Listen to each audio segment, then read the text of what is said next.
Construyeron templos a los dioses, filosofaron sobre la libertad y sentaron las bases de la democracia occidental. Pero bajo cada columna de mármol yacía una vida que no aparecía en los textos de Platón, una vida encadenada, silenciosa e invisible. La Grecia que inspiró al mundo también escondía bajo su gloria uno de los rostros más crueles de la historia antigua, el del esclavo. No hablamos solo de los derrotados en la guerra, ni de los pueblos conquistados. Muchos esclavos griegos nacieron entre los propios griegos. Perdieron su libertad por deudas, por traición, por estar en el lugar equivocado en el momento equivocado.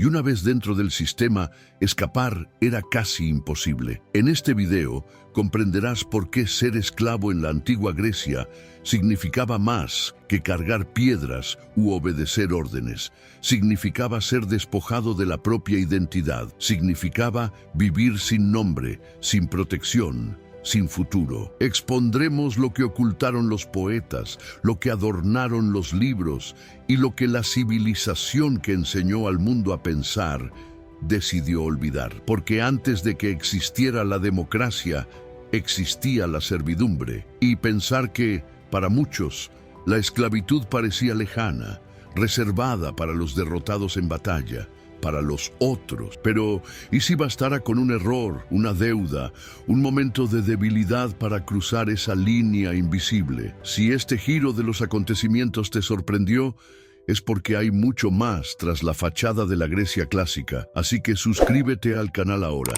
porque aquí revelamos lo que los libros prefieren suavizar y dar voz a quienes fueron silenciados por la misma civilización que enseñó al mundo a pensar. Y comenta abajo, ¿qué imaginabas de los esclavos griegos? En el imaginario colectivo, el esclavo de la antigua Grecia era casi siempre un extranjero, un prisionero de guerra traído de tierras lejanas. Pero la verdad era mucho más inquietante. Muchos esclavos eran hijos de la propia Grecia, campesinos endeudados, pequeños comerciantes arruinados, ciudadanos empobrecidos que cruzaron la delgada línea entre la libertad y la servidumbre por un error, una deuda o simplemente por ser vulnerables. La tragedia comenzó incluso antes del cautiverio. El ciudadano común crecía escuchando hablar de libertad, honor y participación política, pero bastaba con una mala cosecha, una deuda impagable o una acusación infundada para ser arrancado de la plaza pública y convertido en propiedad. Sin juicio, sin previo aviso, de un día para otro, quienes expresaban su opinión en el ágora ahora eran un amo. Era común que estas personas fueran vendidas en los puertos, no solo por traficantes de esclavos, sino a menudo por sus propios vecinos o familiares. Era un mercado impersonal y brutal, donde se evaluaba a los hombres como ganado, por su fuerza, edad, docilidad. Si se resistían, eran golpeados. Si no se adaptaban, eran descartados o, peor aún, enviados a las minas, donde la muerte era más segura que el pan.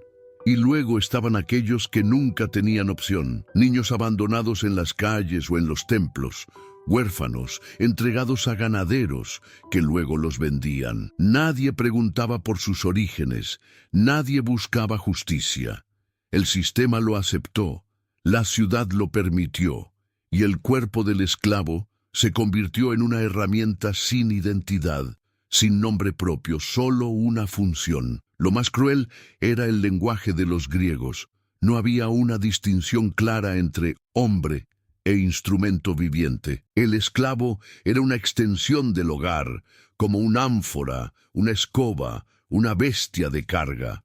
Los filósofos hablaban de la libertad como el bien supremo, pero aceptaban la esclavitud como una necesidad natural. Aristóteles incluso escribió que ciertos hombres nacieron para ser gobernados.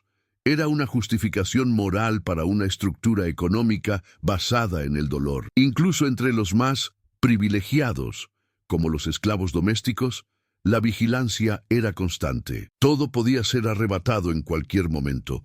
El refugio, el alimento, la vida.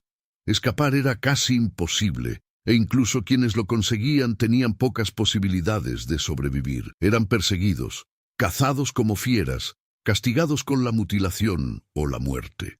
La promesa de la polis griega era una ilusión para muchos.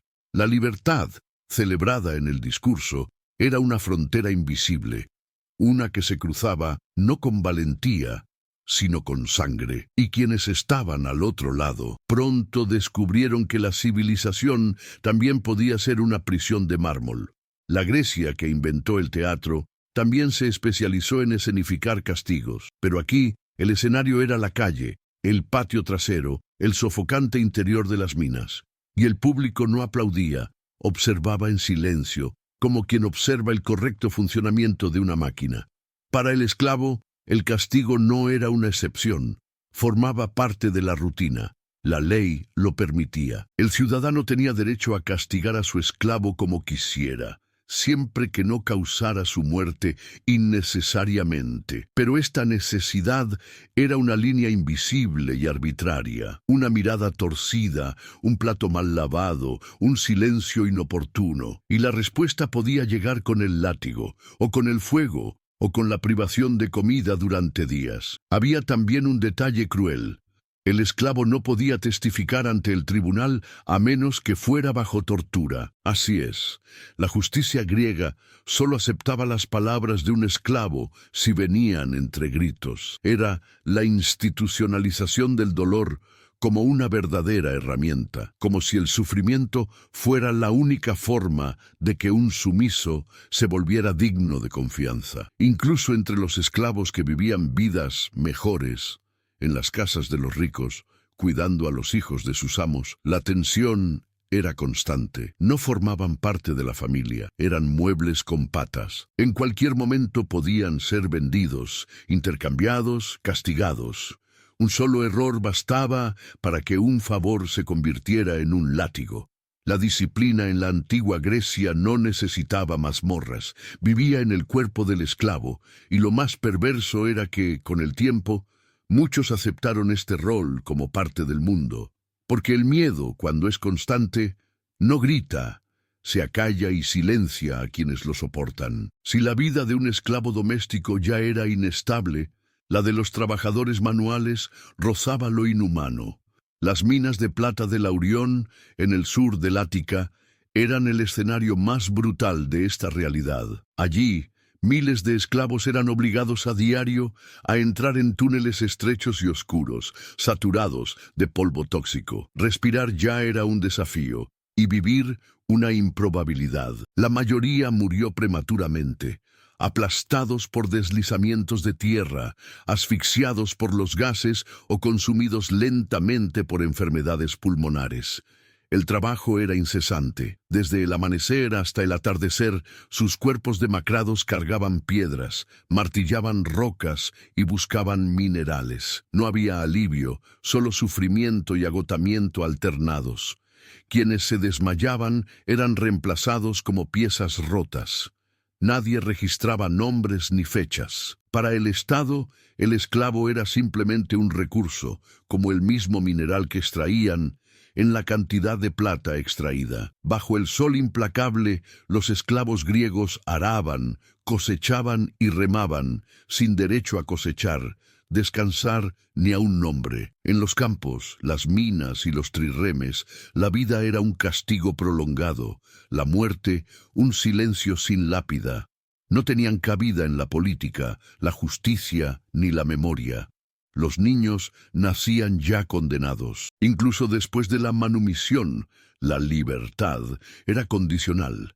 Se convertían en metecos, atados por la lealtad eterna a su antiguo amo, bajo la constante amenaza de volver a sus cadenas.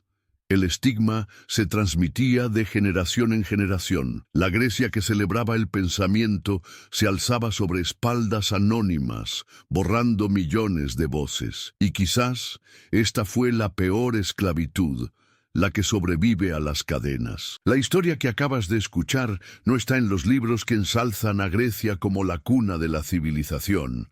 Vive en las sombras, en las voces que nunca tuvieron derecho a resonar. Ahora quiero saber de ti, ¿qué parte te impactó más? ¿El trabajo incansable? la muerte sin nombre o la libertad que seguía siendo una prisión. Deja tu comentario y juntos haremos espacio para quienes fueron borrados de la historia. Porque mientras haya quienes pregunten y quienes respondan, ninguna de estas vidas será olvidada. Escribe abajo. Tu voz podría ser el recuerdo que nunca tuvieron.